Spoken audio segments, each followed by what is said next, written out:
So welcome everyone to Midrash on the Parashah with Rabbi Dr. Samuel Lebens. This is, I think, our 6th of 7 classes.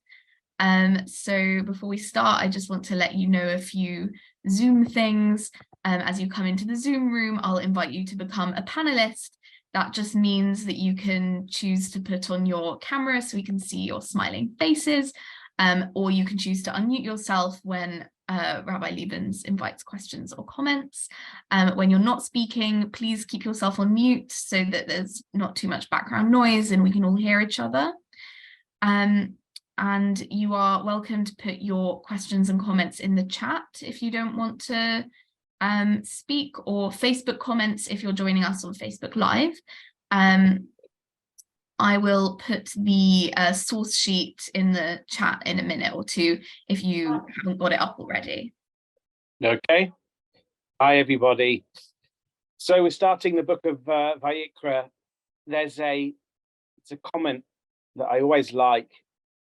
That's in the first Tosfot on Masechet Gittin, Tractate Gittin of the Babylonian Talmud, and they ask the question. The Tosafists ask the question: why is it that a bill of divorce, a get, has to be 12 lines long? And they provide this answer, and it's in the name of Rabbi Sadia Gaon. I'm not sure that it's typical of his thinking, but nonetheless, it comes. They attribute it to him that the 12 lines of a divorce bill correspond to the 12 blank lines in a Torah scroll that divide the books of the Torah, that divide Bereshit from Shemot and Shemot from Vayikra and Vayikra from Bamidbar. One of the reasons I don't find it an amazing explanation, one of many, is there are actually 16 such lines, not 12, because there are 4 lines between each book, so 5 books, 4 gaps, one between Genesis and Exodus, one between Exodus and Leviticus, one between Leviticus and Numbers, and one between Numbers and Deuteronomy.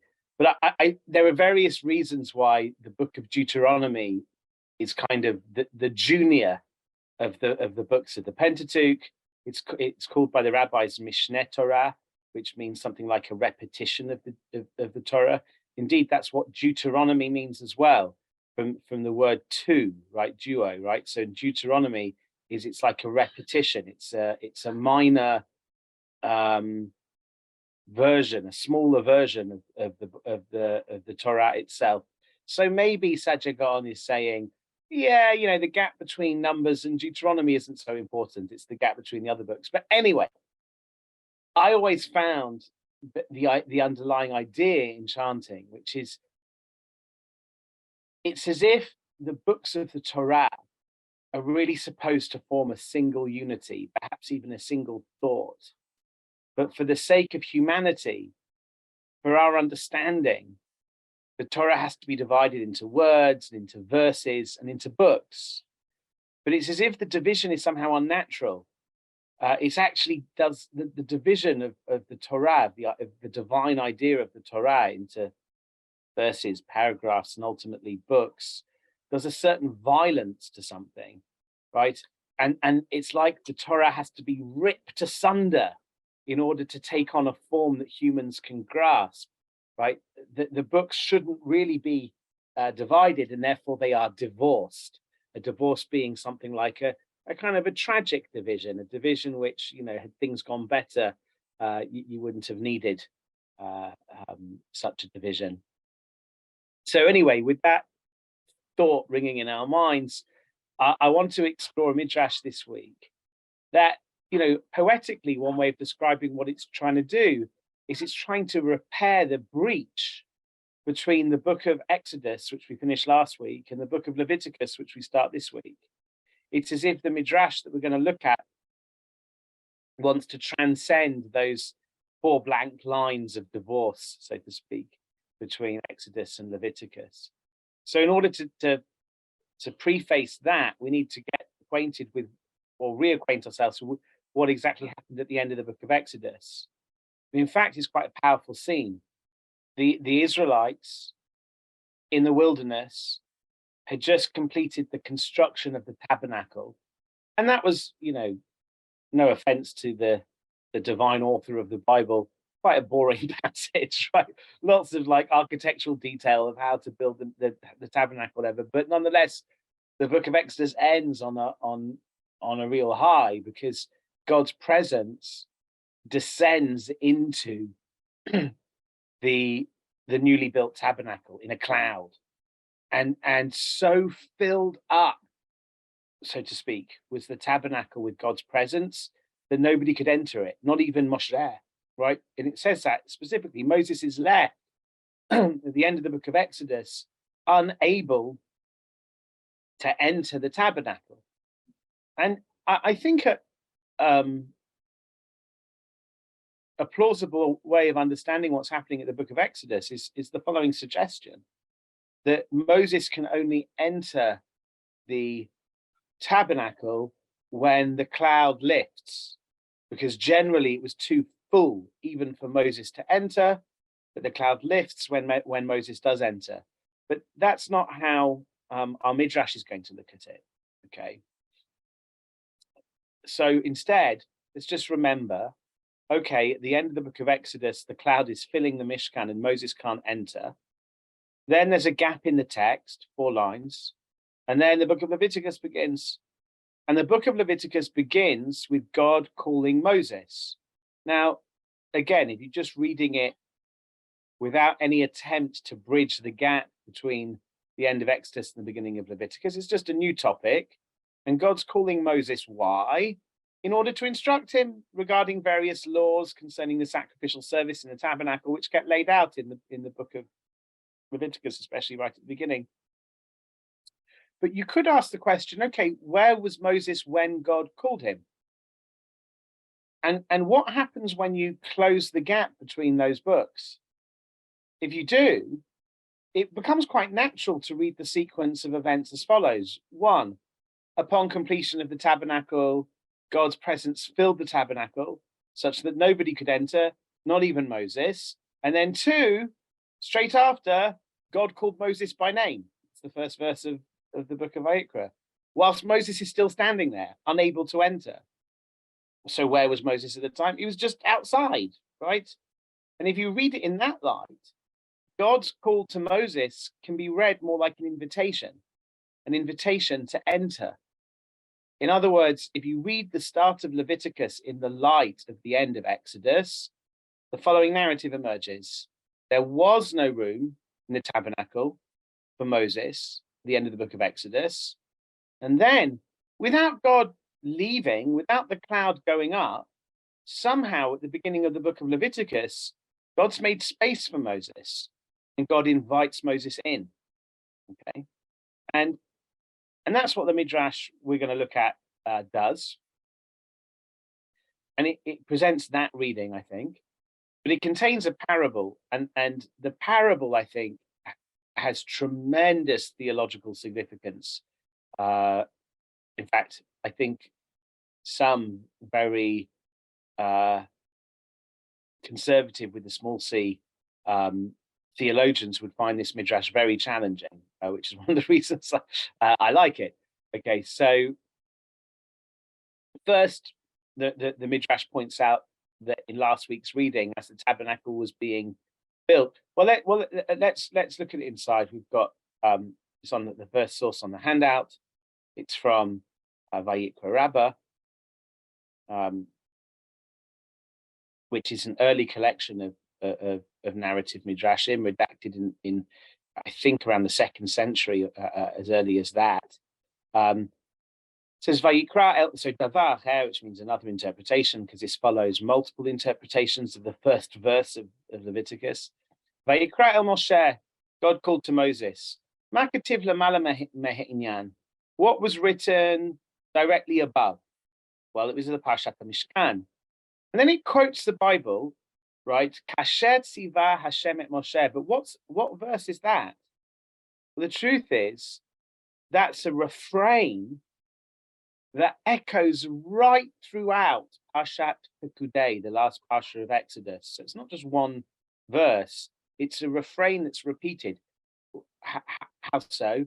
Every single time that Moses completes the building or the placing of one of the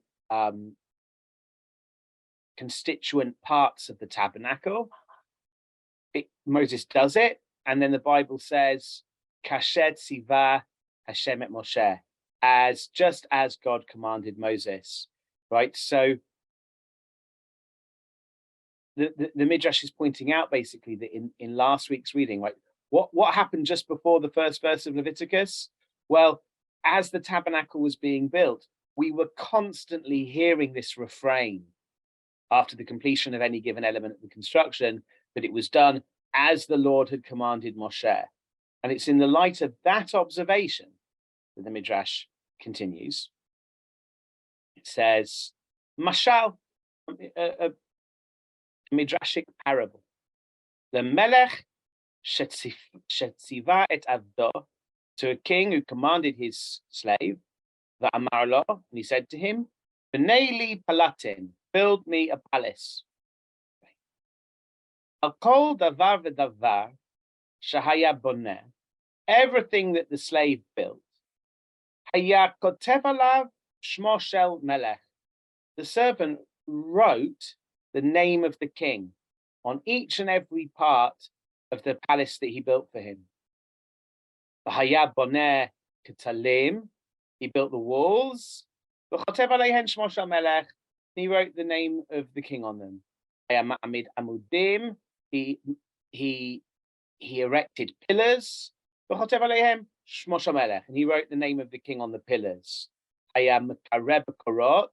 He beamed beams. I don't know how to say that in real English. He placed the beams across the ceiling, I suppose. And he wrote upon them. After some time, the king entered the palace.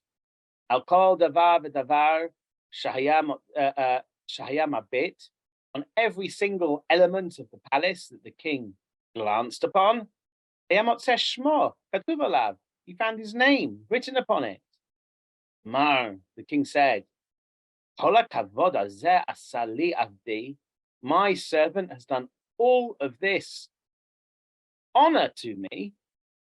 Va'ani mibifnim, v'hu mibachutz, I'm standing inside and he's standing outside. Kara'olo, call him. That's the same word as vayikra, right? Which is the beginning of Leviticus. Call him. Sheyikanes lifnai v'lifnim. Call him that he should enter into my, before me in my inner chambers. Kach, so too, at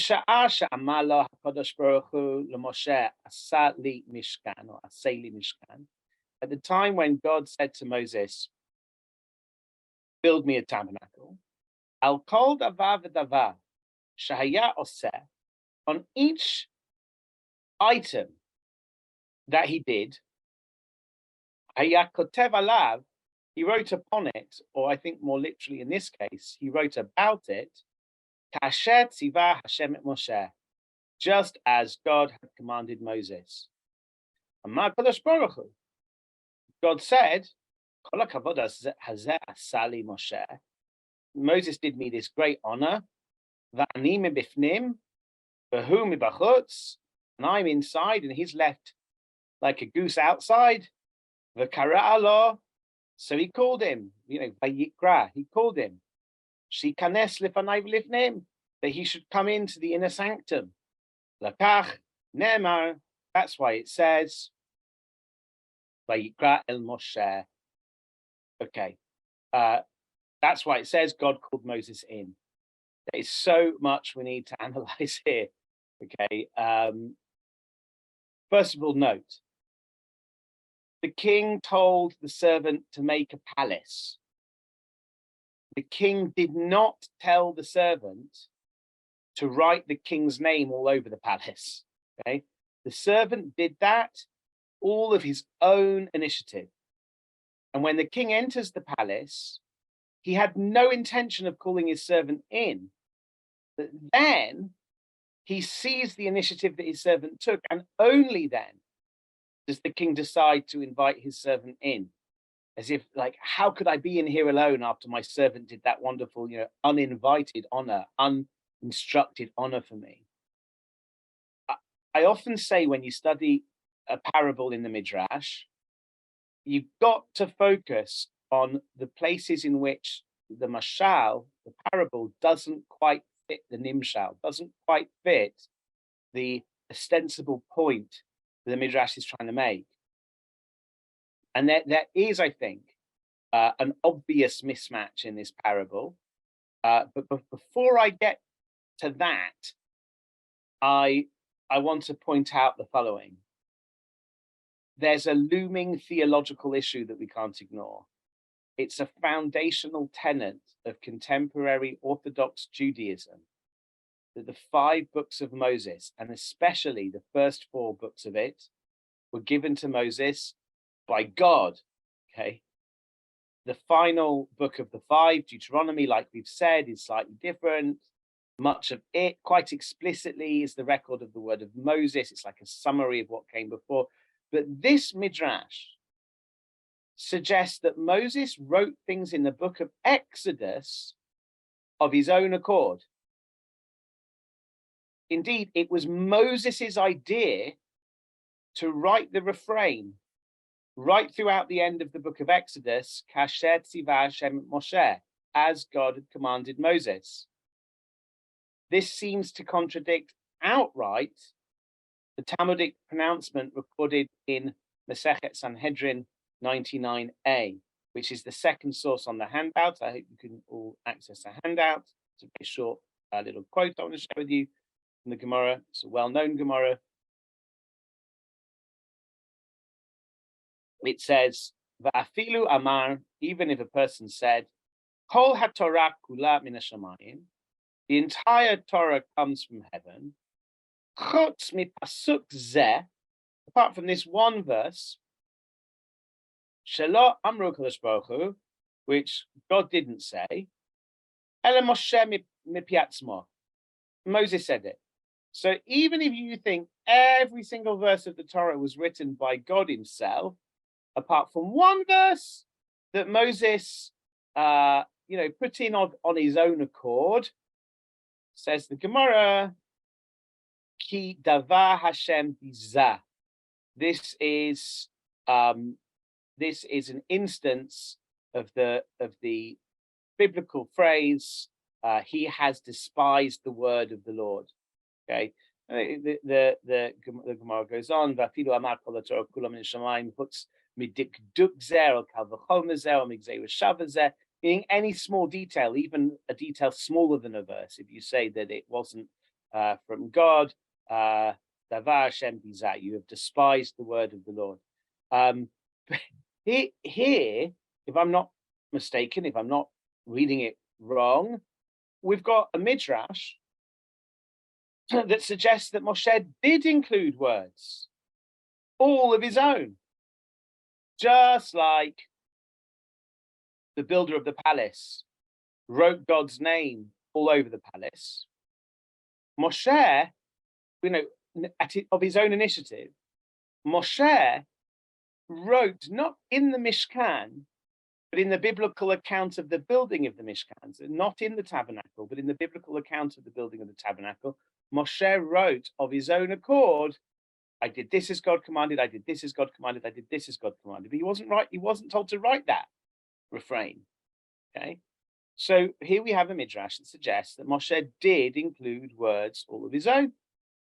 What's more, we're told that God so appreciated these additions to his text that at the start of the book of Vayikra, at the start of the book of Leviticus, God somehow made room for Moshe in the tabernacle and invited him in. He was left on the outside at the end of the book of Exodus, but God is so moved by Moshe's initiative of adding his own words into the Torah that God invites Moses in at the beginning of the book of Leviticus. The implication is, had Moshe not added those words of his own accord to the end of the book of Exodus, maybe he'd never been invited in. Perhaps he would have been left perennially on the outside of the tent that had been so full of God that it just didn't have any room for a human. So you can ask the question, does the author of our Midrash despise the word of the Lord? Right? Davar Hashem bizah. And then we can finally pay attention to the discrepancies between the biblical story and the parable in our Midrash, what I call the mashal and the nimshal, the analogy and the analog. And I've already hinted at it. In the parable, the servant of the king took the initiative to write the king's name. In the biblical story, by contrast, Moshe took the initiative not just to write God's name, but as God had commanded Moshe.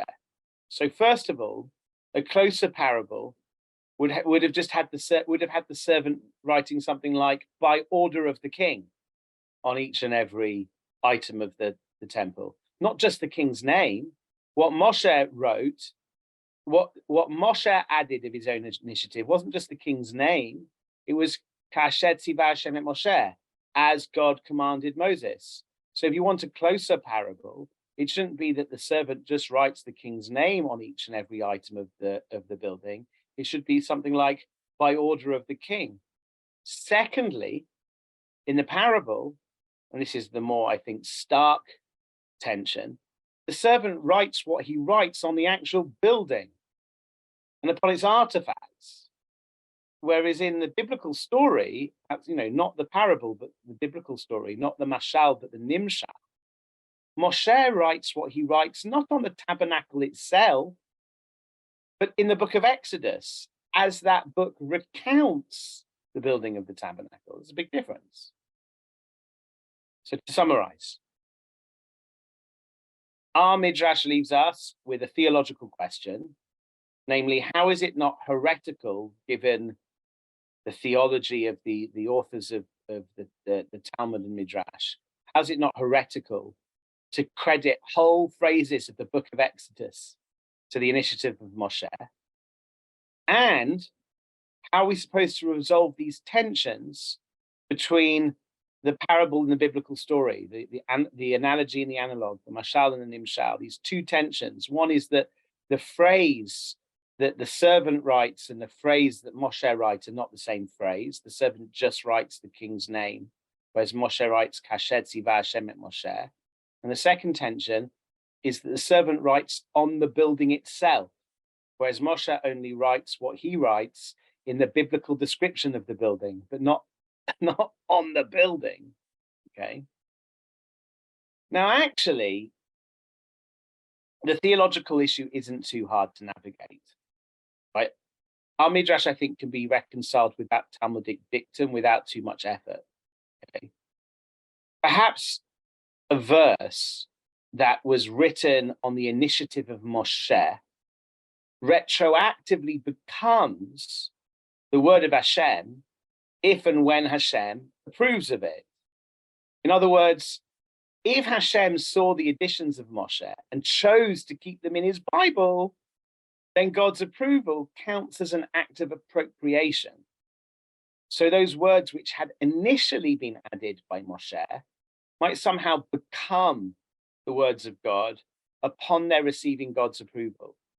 Right? And thus we can still say that nothing made its way into the final text of the Torah that was added by Moshe only of his own accord. Okay. And in fact, in my own theological works, in my Oxford University Press book, the Principles of Judaism, I work on this idea that what really matters for rabbinic theology is that the Chumash is somehow special. The 5 books of Moses are somehow special. They have a special legal status. They have something like a written constitution. Like, who wrote each word or each verse is actually much less important, so long as you believe that God somehow appropriates the whole thing as his written constitution, at some point in history, whenever you think that might happen. And in fact, there's another Midrash that suggests something similar, and that's our next source in the source sheet. It's a Midrash that suggests that Moshe was so trusted by God that even if he had have added words of his own accord, God just wouldn't have minded, because God appropriates what Moshe says. So trusted is Moshe, there's not really such a thing as words spoken only by Moshe, because if Moshe speaks them, then God appropriates them. Okay, and here's the Midrash for you. This is from Shemot Rabbah, slightly later collection of Midrashim. It says in Parashat Kitisa, in the book of Exodus, Ketav lacha et devarim ha'eleh, write for yourself these things. And a few of the rabbis get a bit apoplectic. What do you mean, for yourself? Right? Don't write these things for yourself. The Midrash explains that it's not just the rabbis became apoplectic, the angels did. Hitchilu malachei hasharet omrim. The ministering angels began to say, Lifnei HaKadosh Baruch Hu, before the Holy One, blessed be He, Ata noten reshut leMoshe sheyichtov mashru mevakesh. You're giving Moses permission to write whatever he wants to. Ketav lacha, like write for yourself these things. You're going to let Moshe just write whatever he wants? And they give examples. I cut out the examples. It could say, like Moshe could say, I came up with the Torah or something like that. This is God's response to the angels. Amar lahem HaKadosh Baruch Hu. Chas v'shalom sheMoshe said to Davazeh. First of all, God forbid that Moses would do such a thing. He'd have such audacity to write something of his own accord.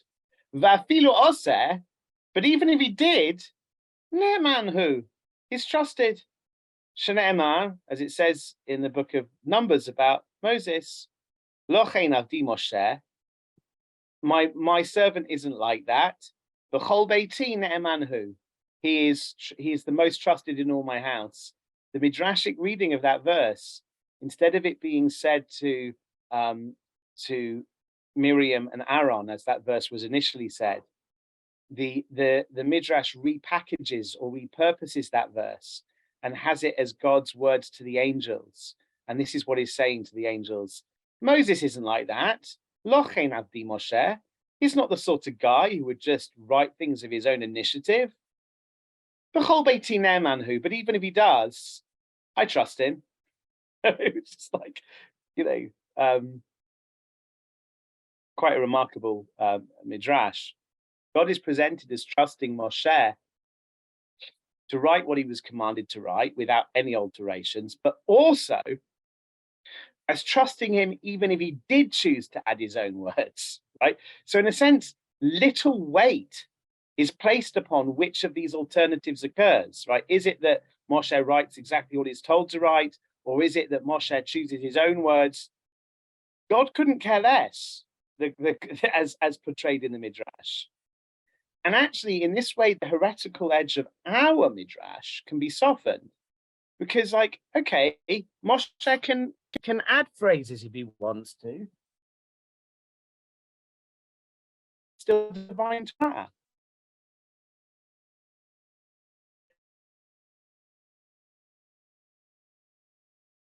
Rabbi, it seems like your internet has frozen a little bit. We haven't heard about the last minute. Covered between the. Okay, I'm not sure he can hear us. We'll wait for him to come back for a second.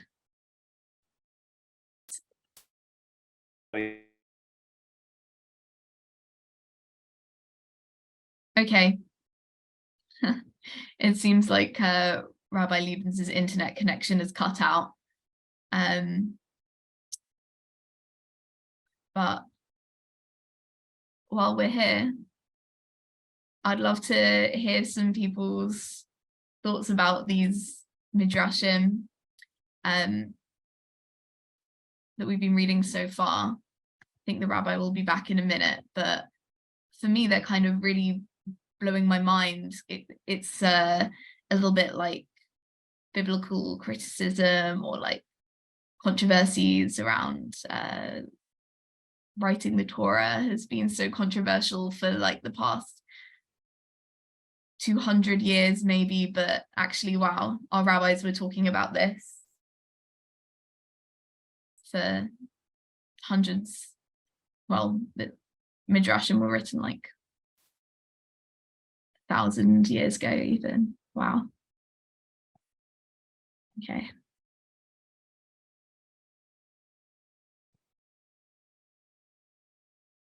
I'm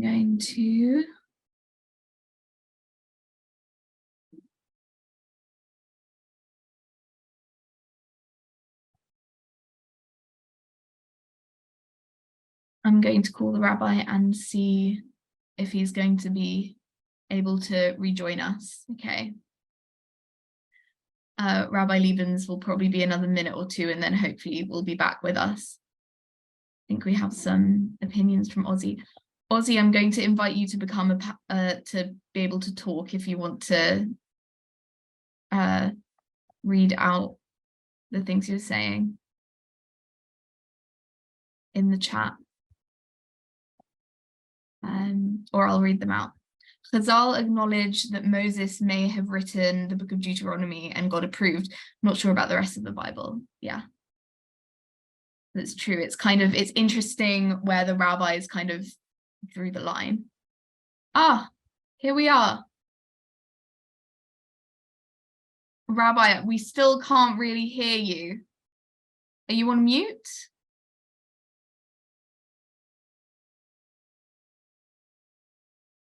We still can't hear you. Could maybe try muting yourself and then unmuting yourself again?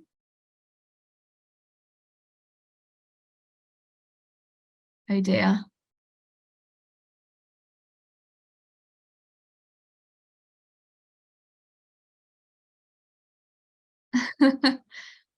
Technology is so great until it's not so great.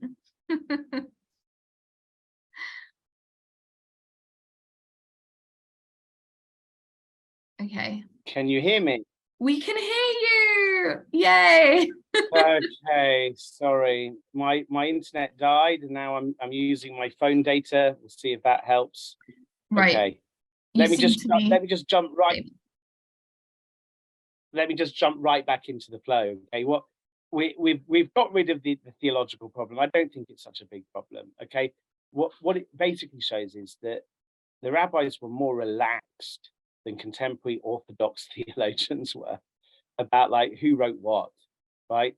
It is God just trusts the process, or God appropriates the text, and therefore God, anyway, we can get around the theological issue. I'm now more interested in the tension between the mashal and the nimshal. Okay.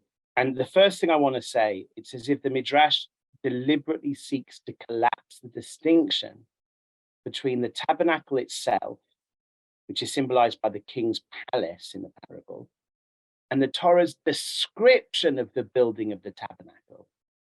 The king's servant writes things on the building while he builds it.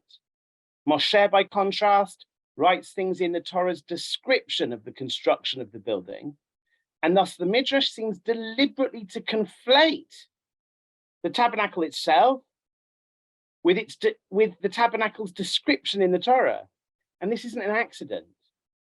Vayikra Rabbah, it said it was the 2nd century. I'm sorry, it was the 5th century CE in which it was redacted. But in other words, it was redacted a long time after the tabernacle was replaced by Solomon's temple in Jerusalem, and a long time after the destruction of the 2nd temple in 70 CE. So when our Midrash was written, there was no tabernacle and there was no temple. But the Torah's description of the building of the tabernacle, that survived, right? For the Midrash, that's enough. Somehow the text is as good as the building itself. The servant writes on the building, Moshe writes in the text. No big deal, no big difference. In our daily prayers, after reading biblical verses about various sacrifices, we have this formula we say, you hear at son, may it be your will. May it be your will, O Lord our God and God of our ancestors, that the recital of the verses regarding sacrifices of type X will be considered and received and deemed acceptable before you, as if we had actually sacrificed a sacrifice of type X in its appointed time and place in accordance with its laws. I should have put that in Hebrew in the source sheet. It's a prayer basically at the end of each paragraph of a section of the prayers called the korbanot, the sacrifices, which is in the preamble to the morning service, the weekday morning service. And after each time we read about a various type of sacrifice, we then say, oh, may it be your will, God, that my reading these verses will be, treated before you as if I actually brought the sacrifice I was reading about. I find this quite a moving and beautiful idea. Even if we live in circumstances in which our hands are tied, and we may be confined to, to the exile, so we can't be in Israel, or we can be confined to a time. Yes, Lilina says it reminds us of the Avodah Yom Kippur as well. We can't bring the sacrifices on Yom Kippur, so we read about them and we somehow hope that reading about them will be deemed as if we did them. We can be kept out of the temple service for lack of a temple, but we can still learn about it. And in so doing, the idea is we connect to something that's eternal, and we connect to something that's real. We connect to something that is, in some sense, no less valuable than the things that the Torah actually describes and prescribes. It reminds me of the teaching of a teacher of mine, a philosopher called Rabbi Adams, a Christian philosopher, who argues that being a virtuous person requires that we stand for the good. And the question is, what does it mean to be for the good? He says, it's to be disposed to favor the good in action, desire, emotion, and or feeling, right? So you're to stand for the good is to be kind of in tune with justice and rightness and goodness. Now, of course, that's going to bring out good actions, right? But that's going to be a consequence of having a good character. Robert Adams is what people call a virtue ethicist. Says to be a good person is to have the right sorts of character traits, and that will automatically translate, when appropriate, into the right sorts of actions. But what if a good person for some reason isn't able to act for the good? What if their hands are tied? At those times, Bob Adams thinks it's still possible to be for the good. And he thinks it's still an essential part of being a virtuous person. At times when you can't act so as to bring about good results, you can still align yourself with the good, even if only symbolically, through things like prayer, or in a Jewish context, through Torah study.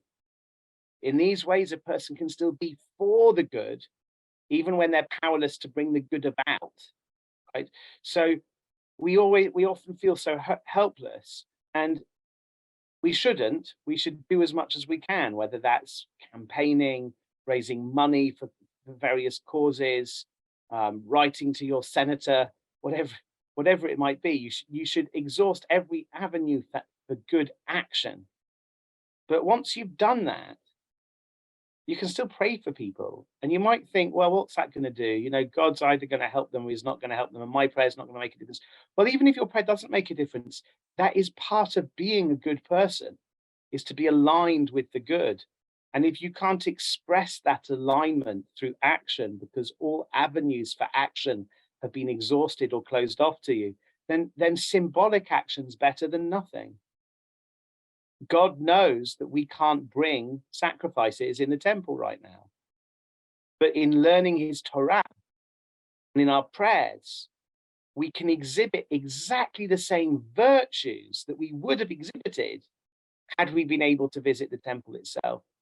And that, I think, is why the authors of our Midrash think that Moshe writing verses about the tabernacle are, in a sense, no different from his writing them on the tabernacle, because the tabernacle and its description in the Torah are in some sense equivalent. Okay, and again, I just want to make clear to you what I'm doing here.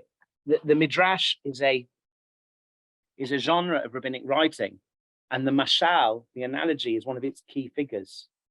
And you really want to learn Midrash and see where the depth of it is, it's 9 out of 10 times it's in what the Midrash doesn't say, but it's about where the mashal doesn't quite fit the nimshal. And that's what we found here, that the Midrash is surreptitiously treating the tabernacle and its description in the Torah as equivalent. And then you have to think, well, why is it doing that? What might be the message behind it? Now, the second discrepancy between the mashal and the nimshal, the analogy and the analog, the parable and the biblical story, is, as I said, the builder writes the name of the king, while Moshe writes something more like by order of the king, Kasher tzivah Hashem et Moshe. Now, I think that the Midrash is trying to make what Moshe did more salient by making a little bit different to the slave. Because this is a Midrash about Moshe taking initiative, okay? It's a Midrash about Moshe adding words to the Torah of his own accord, even if they were later adopted by Hashem.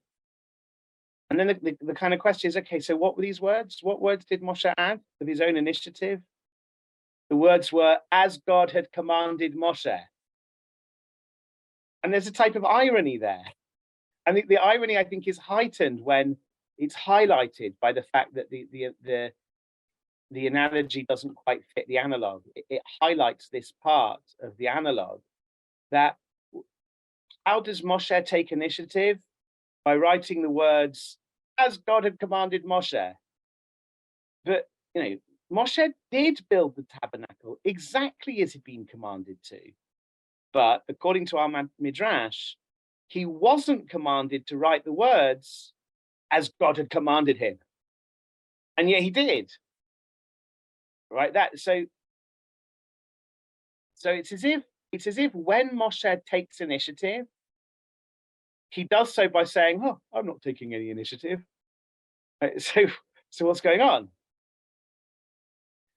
On the one hand, it seems as if Moshe cannot enter into a completely divine place until he adds something of his own.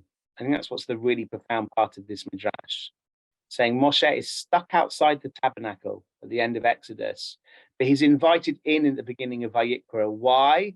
Because he can't enter into a place that's completely divine unless there's something in there that's his.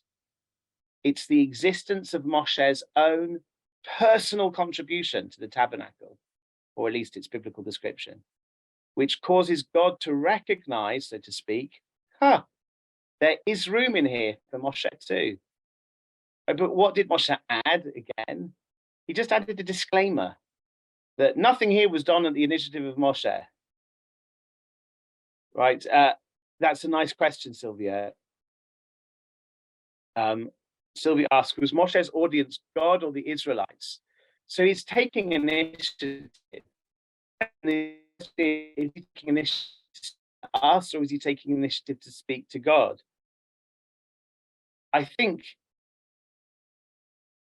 at the most pedestrian, straightforward level, his audience is us. But it is interesting that in the Midrash, the assumption is the audience is God. Just like the builder, wrote the king's name on everything for the king to see and to see the honor. But again, it's perhaps a mismatch between the mashal and the nimshal. But it's a good question. What I wanted to move towards is the idea of tzimtzum, which is this doctrine introduced to Kabbalah by Rabbi Isaac Luria. I think it's the 1500s, the 16th century, right? I don't think it was actually so new to Judaism. the whole idea of God somehow contracting his presence to fit in the Mishkan is already a biblical notion of tzimtzum, contraction, okay? But as the doctrine of tzimtzum emerges at the hands of the Ari, Rav Isaac Luria, the basic idea is that in some sense or other, there was no room for God to create the world until he contracted. Oh, that's nice, Ozzy. Ozzy's suggesting maybe Moshe had to keep writing this in order to assuage the criticisms of others. Oh, Moses is making it all up. So yes, Moses is taking initiative, but and perhaps in answer to Sylvia's question, who's his audience? His audience are the skeptics who don't believe that it's really from God. But still, I think there's maybe more going on here. So let me develop the point. According to the idea of tzimtzum, God somehow had to make room for the world to exist. Something about his greatness or his perfection or his awesomeness meant that there was no room outside of him for a universe. There's a lot to be said philosophically about what's going on with the problem that tzimtzum is supposed to be an answer to. I've written a lot about it with a co-author of mine called Tyrone Goldschmidt, but at least at a superficial level, you can paraphrase the problem like this: God fills too much space. He fills all of space, and therefore there's no room for a creation. It's actually much more complicated than that, but that's enough for the time being. So in order to create, God somehow has to relinquish space. He has to kind of gird himself in. This is the divine motion known as tzimtzum. Like I said, there's a biblical hint to the notion of tzimtzum in the gap between the book of Exodus and the book of Leviticus. Because at the end of the book of Exodus, the tabernacle was filled up with God. There was no room for Moshe. And first of all, God has to contract himself to fit in the tabernacle. But then I suppose he has to contract himself even more to make room for Moses to enter. Because at the beginning of Leviticus, God somehow made room. He's contracted further. Now, there's a sense in which we learn from God, not just in what he says to us and what he reveals to us, but there's also a sense in which we can learn from how God hides from us, how God makes space for us. There's a psychologist called Mordechai Rothenberg who argues there's a sense in which healthy human psychology is one that mimics God's act of contraction. He has a whole psychology of tzimtzum, which is that we need to make room for other people in our personal interactions. Just as God makes room for us, we have to make room for God and for others. That brings me to the last source on our handout, one that I've always found very moving in Masechet Sota. It says, Amar Rav Chisda. Rav Chisda said, the Itema Mar Ukba, others say it was Mar Ukba, Kol Adam Sheyesh Bo Gasut Haruach. Anybody who has, so I would translate Gasut Haruach as arrogance. It's almost a more literal definition is perhaps something like an inflated spirit. It's full of himself. Okay, anybody who is full of himself or full of herself. Amar Kadosh Baruch Hu, the Holy One, blessed be He, says, Ein ani v'hu yochalin lador ba'olam. We're not both able to dwell in this world. There's no room for both of us. If you want God to dwell in your heart, so to speak, you have to make room for him. There'll be no room in your world for God if you're too full of yourself, is what the Gemara is saying. Right? So to make room for coexistence with God, the first and foremost psychological labor is to overcome the vice of arrogance. But the thing is, when we do that, when we are able to conquer or overcome our ego, we actually reveal something about ourselves.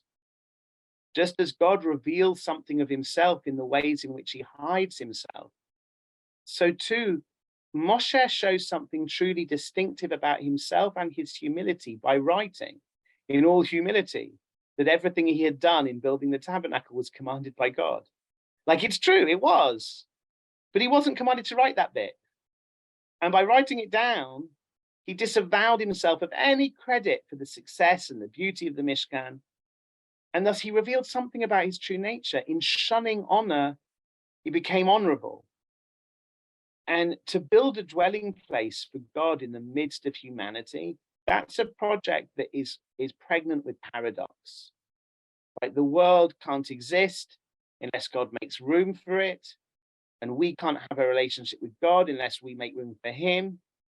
In other words, we're called upon to believe in a God who makes room for us. And how are we supposed to do that? We're supposed to do that by making room for him, right? God makes a room for us. And what should we do? What should we do with that room? We should vacate it, right? And despite the peculiarity of this arrangement, I really think that that's the sort of religion whose God makes room for man and whose religious leaders make room for God. That's the sort of religion that doesn't have space, arrogance, chauvinism, all of the vices that do tend to characterize religion. I'd say that's religion gone wrong, okay? Because if your God is a God who makes space for you, and you are a servant of God who imitates God by making space for him, then you're unlikely to have a religion that's animated by arrogance and chauvinism. No, you'll have a religion hopefully animated by grace and holiness and compassion on both sides of the God-human divide. Rabbi Okay, Lebens, so where does yes. it say? Where does it say that? You said something about the Gemara, this concept. So, this concept of arrogance being something we need to get over, or which concept? So the last quote that we looked at was from the Gemara in Sota. It says that there's no room in the world. There's no room in the world for God if we are filled with arrogance. I see. But really, I'm alluding to a mystical doctrine. The doctrine is called Tzimtzum, which is that God himself has to make space for the world. Now, I didn't bring a source for that. It's a major doctrine of Lurianic Kabbalah, and one of its first expressions, if you're interested, is in a book called Eitz HaChaim by Chaim Vital, who was one of the Ari's primary students, because the Ari didn't leave very many writings of his own. He also mentioned in passing a book by Mordechai Rothenberg, who is an Israeli academic psychologist, who wrote a book called, I'm just calling it up on my screen, it's something like Tzimtzum, Self and Other or something. It's just loading. Are you still there? Is my internet working? Yes, you are still there. Okay, good. It's called The Psychology of Tzimtzum, Self, Other, and God by Mordechai Rothenberg, which kind of develops this Kabbalistic or Hasidic notion into a psychology of self-refinement, you might want to say. Well, that's it. That's my reading of the Midrash. Midrash that bridges the gap between Exodus and Leviticus, a Midrash that displays much more comfort with questions of biblical authorship than contemporary orthodoxy does, but a Midrash that I think has a lot to say about the value of text. So you can learn about the Mishkan, and it's almost as good as being there. And it's a Midrash that has a lot to say about God and Moses both making space for one another, right? That what so humbles God isn't the honor that Moses did to him so much as the humility that Moses showed by saying about every single thing in this, it wasn't me, it was God, and that so humbles God. I mean, Moses' humility so humbles God that God makes space for Moses in light of the space, so to speak, that Moses has made for God. And this mirror image of two beings making room for one another at the heart of this Midrash, I think is very appealing. Okay, we've got, I left 4 minutes for discussion.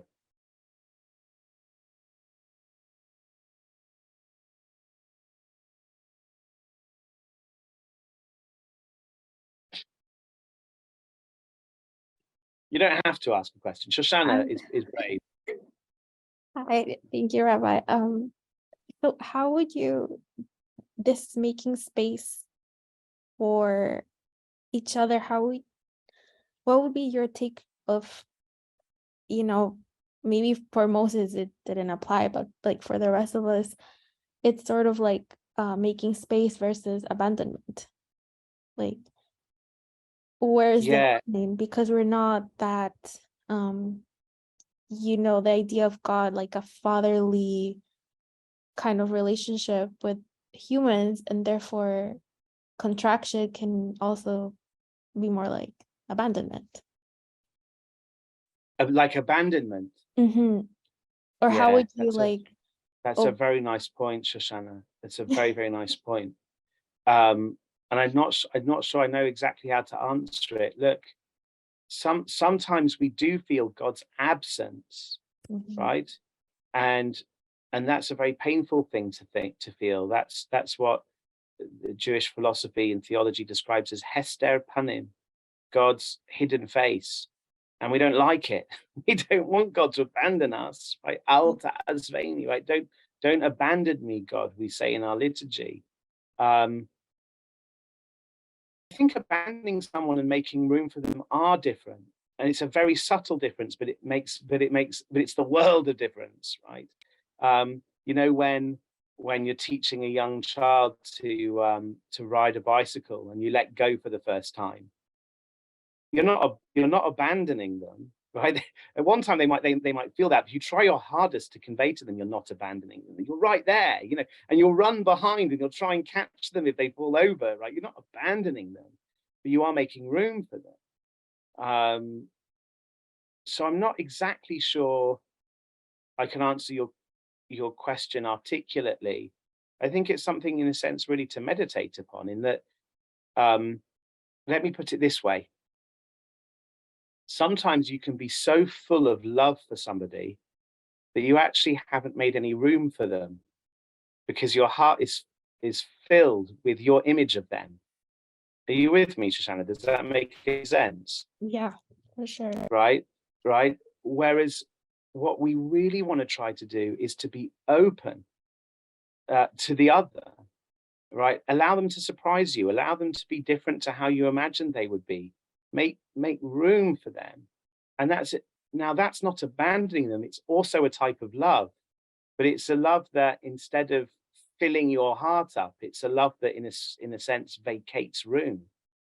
It makes room for another. I don't know how to say it better than that, but I think that's what's going on. No, that was beautiful. Thank you. Thank you. And maybe Mordechai Rottenberg does a better job of that. I never studied the book in depth. I was interested by the idea, but never got round to really learning it. His psychology based on Tzimtzum. Yeah, I'll definitely take a look. Thank you. Yeah, awesome. Thank you. All right. Well, I'll throw it back to you, Lily Naz. Thank you, everybody. And I'm sorry about the internet interruption. But we'll be together next week for the last one of this season. But the series will be resuming after Pesach. That is good to know. Thank you so much, Rabbi Lebens, and thank you everyone for your comments and questions. Thank you. Everyone is also always welcome to join Dr. John Kelson's Haftarah on Thursday mornings, or conversation on the Parashah on Thursday afternoons with a rotating cast of Drisha faculty and other community members. This week we'll be hearing from Rabbi Sana and Ms. Sophia Stepansky. You can have a look at all of those classes and register for them on drisha.org. we next week is the end of our Springs month, so it will be our last of this class for this month. But after Pesach, we'll be starting a whole new rotation of classes. So you can have a look on drisha.org at those. I don't think they're up yet, but they will be soon. And have a great week. Thank you. Have a great week, everybody. Be well. Take care.